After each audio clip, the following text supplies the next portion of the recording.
Hey folks, how's it going? This is Iron Seagull here, and happy Throwback Thursday! This is a bit of a different video than what I normally do for these weekly specials, but The Sims 4 turned 4 on September 2nd, so I thought, okay, this would be a good time to do a throwback for this game and just kind of reflect and give my opinions on The Sims 4 and its lifespan so far. Like, wow, it's been 4 years. Like, do you remember where you were in your life 4 years ago? I'm sure things were probably very different for you back then, and I can definitely say that about myself as well. It's just like, wow, it's kind of interesting how you can grow with the game sometimes. But getting to The Sims 4 itself, yeah, as I say in the title, I feel this game has just really been a roller coaster ride so far.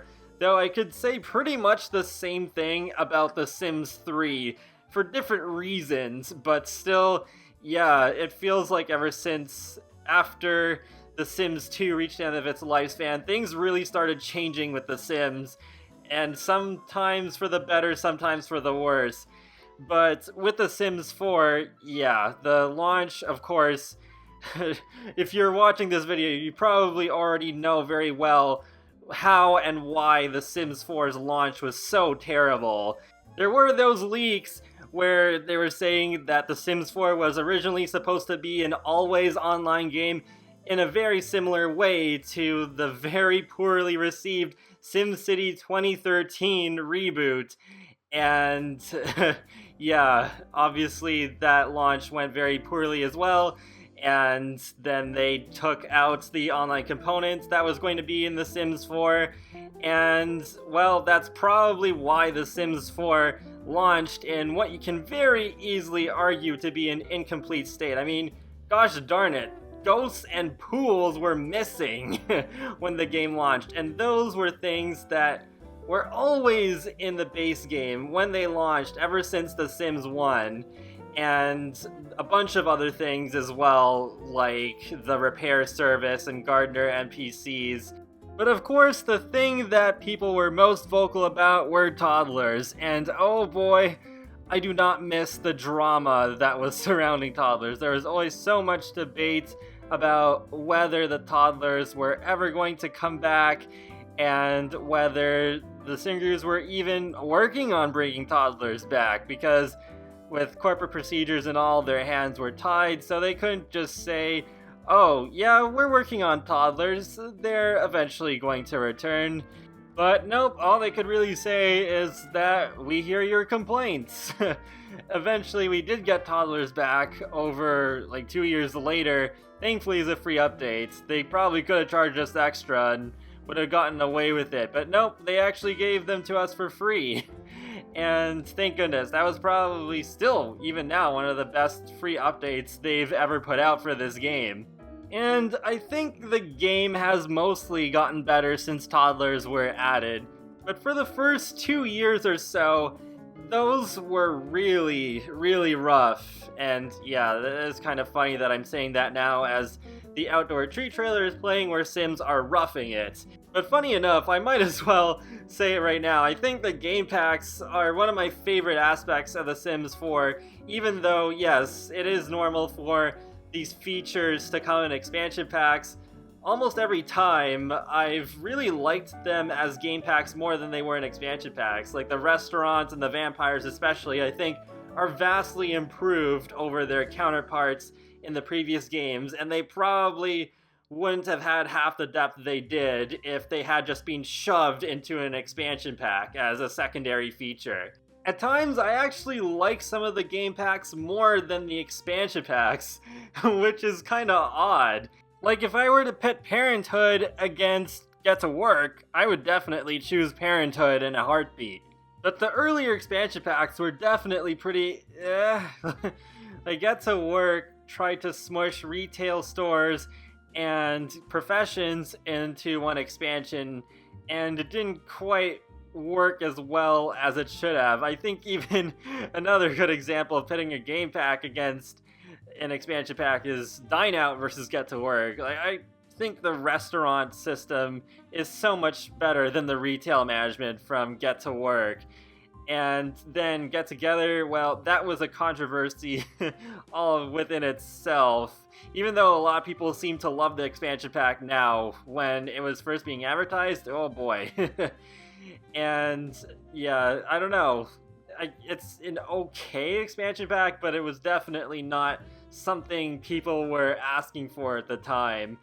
And then City Living, yeah, I mean, I think it was better than the first two expansion packs, but definitely really felt like they were just purposely trying to take away a lot of customization that was present in previous Sims games. Like, the apartments are restricted to the shells of San Myshuno. We couldn't place them anywhere else. And same with the festivals. We can't make our own festivals. We just have to go to the ones in San Myshuno, and they don't really change much at all. They have like the same basic layout, so even like if you play through 10 generations, those festivals are still gonna be exactly the same, for better or worse. And that pretty much sums up what I guess you could call the pre-toddler era of The Sims 4. There's still other stuff that I could talk about, but I just don't want to make this video an hour long. But there's definitely some other noteworthy things, like the free updates, like the one that added new crests and half walls, and the one from June 2016 where they revamped the Create a Sim to accommodate LGBT Sims better, and the lighting upgrades, and the NPCs that returned, like the nanny, the tragic clown, the repair service, the gardener. They also brought back the grilled cheese aspiration from The Sims 2, which I think is pretty cool. And overall, one highlight of The Sims 4, in my opinion, is that they are really doing more to be more accommodating of LGBT simmers, as well as different cultures around the world, and they're still addressing that even now, post-toddlers, which I guess I will get into that era now, and I think that's where the game has started to improve. And we started getting some of the better game packs, like Parenthood and Vampires is my personal favorite right now, although I think, yeah, a lot of people would disagree with me on Vampires. But then we eventually got the announcement of Cats and Dogs, and that's still one of my favorite expansion packs, despite its obvious shortcomings, because they also did take away some user customization and control, because they don't let us control the pets this time around, for the sake of realism. Yeah, I don't think that was really worth it in the end. But yeah, I think that was still overall a pretty decent pack, and it was really cool that they finally added in vet clinics after so many years of players requesting it way before The Sims 4 was even a thing. And also, Brindleton Bay, I think, is a really great world, and yeah, I think the cats and dogs, they're pretty cute, they have some personality, and it's great to have pets back in our games. And then we also got Laundry Day stuff not long after, and that was actually a stuff pack that was voted on by the community. I really hope they do that again sometime, even though they have said that it was a lot of trouble to go through, to jump through a lot of hoops, but that was just a really great idea. So glad they did it, and hopefully even with future Sims games they could do that sometime. And Jungle Adventure, I think, was also pretty good. It was great that we finally got another vacation world, and even though it's not like the tropical beach resort that many of us are asking for, still, I gotta give them props for trying something a little different. I do like Jungle Adventure quite a lot. Though that pack is even missing a bit of customization as well, because even though they do kind of address the complaint from World Adventures that tombs would not reset, we can't build our own tombs at home exactly, at least not the same way as they are in Selva Dorada, so yeah, that's a bit of a downer in my opinion too. Still, things felt pretty good, and then this happened. Oh no! Yep, my first joke stuff. I mean, my first pet stuff. Yeah, wow. I don't know. What can I really say about this that I haven't already said multiple times before? Just, this pack really just should not have existed. This should have been either in Cats and Dogs, or have been as part of a bigger game pack where they would have brought back more small pets. But yeah, wow, this was a mistake. This was a huge mistake. Yep, wow, that hamster costume. Oh, creepy, so creepy, but this was so low. And yeah, especially considering that Laundry Day stuff was pretty well received and Jungle Adventure was fairly well received too. It was just like, wow, what a change. What happened? The quality dip here is just alarming. In terms of pure controversy, this is a Sims 4 equivalent of Sims 3's Katy Perry Sweet Treats stuff pack. Although, one other interesting thing that both these controversies have in common is that later that same year, the Seasons expansion pack followed. So, The Sims 4 Seasons was announced. Finally, we were getting another expansion pack that was very highly demanded, and in my opinion, this is the best expansion pack so far. And even though it also has some shortcomings, especially with things like Deep Snow missing, it was still a pretty well done expansion pack, I think, and really changed the game a lot, and really helped the worlds feel a bit more distinct from each other, where it's like, yeah, Brindleton Bay has a lot of rain, and if you go to Oasis Springs during the summer, yep, it's almost certainly going to be hotter than whatever other world that you're in at the time. And I really love the calendar feature, and that you can make your own custom holidays instead of just being stuck with whatever the developers give you. In a strange twist of fate, they actually went a step forward with user customization in this expansion pack instead of some of the previous ones where they went backwards. And now we're leading up to where the game is now at the time of making this video. So, a lot of bugs were introduced with Seasons. Even though, like I said, I think it's a pretty great expansion pack, but yeah, so many bugs were introduced with that update, and then they had to do like all these patches, and then the gallery update came out, and ever since a few days before that update went live, the gallery has been just going up and down. It was just like very unreliable and unacceptable. And I don't know, hopefully that recent maintenance has fixed the gallery, but at this time, I cannot say for sure if it will stay up or if it's gonna just keep up with the downtime every day pretty much. We'll just have to wait and see on that. And we did get a pretty decent update, I think, with the Caribbean-themed content as well as the ceiling fan and the return of sliding doors. So there have been a couple of substantial updates since Seasons, but other than that, we're pretty in the dark as to what's going to happen next, apart from the fact that there are going to be more changes made to the gallery. But what's the next stuff pack? What's the next game pack? What's the next expansion? We don't know. So we'll have to see what's going to happen there. Hopefully it won't be too much longer before they reveal something. There's speculation that another expansion pack might drop before the end of the year, which would be pretty crazy because we haven't had more than one Sims 4 expansion pack in a year since that year that Get Together and Get to Work came out. But yeah, I don't know.